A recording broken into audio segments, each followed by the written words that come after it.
Okay, so we're starting the movie from actually outside the school now. Before we get in, this is the corridor. You'll see we still don't have the glass in at the end. Eventually behind this pillar here is going to be the glass where the main entrance will be, where I'm focusing on right now.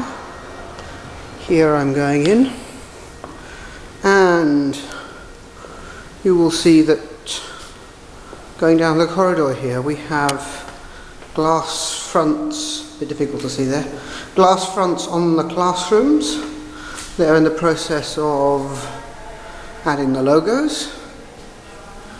Here I believe the blue polystyrene is put on, and then the logo itself is sprayed and the blue polystyrene is then removed.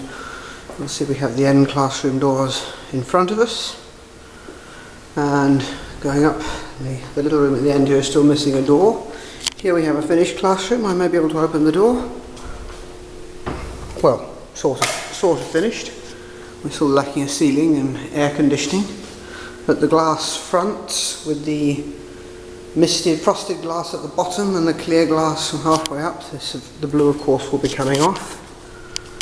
There we have the London School of English in frosted glass there, with a few bits of blue still to be removed. There doesn't seem to be any lime green on it. I don't know whether they're supposed to be or whether they're adding that later. It all seems to be frosted glass, the logos. This is the corner classroom. Okay, so looking back up the corridor, glass fronts to the classrooms, both sides here now. Just going back, you'll see that there's a full solid wall there, so there's no light going through, no natural light coming through into the classroom. Here, this is one of our bigger classrooms. I'll just open the door here and go through. You'll see we have glass in the corner. The pillar has been built into the wall. Still just the network of a roof.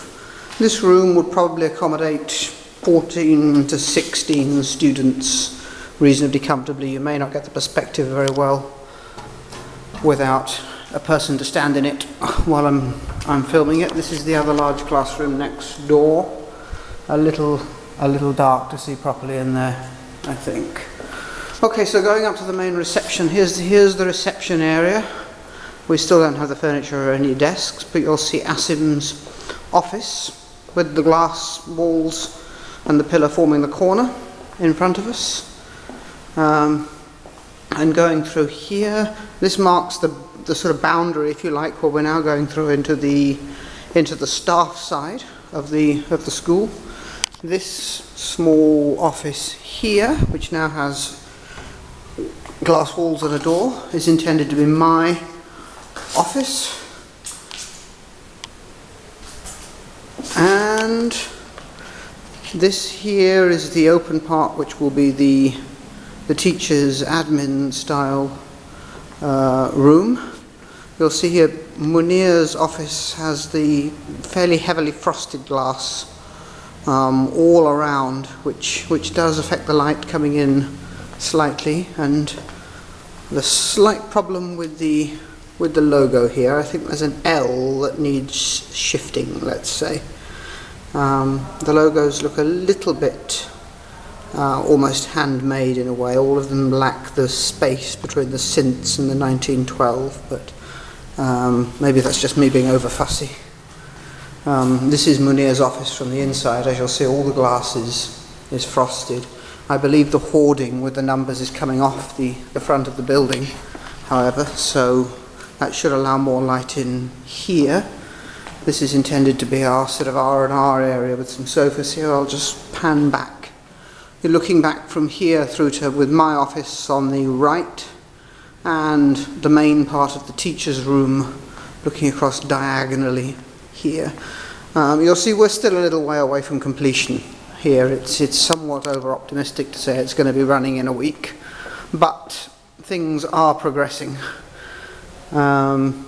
You can get much more of a general sense of what the school is actually going to look like, and I think in another couple of weeks, by the time I get back from the UK, we should be in a situation where we can actually maybe, post a presentable video of the school, clean and with its certainly some of its furnishings in place. I'm looking down into the lounge area now, which is a little too dark to see properly, but I think that's everything that I can really show you for now. That sort of brings you up to date with progress as it stands and as it is at the moment.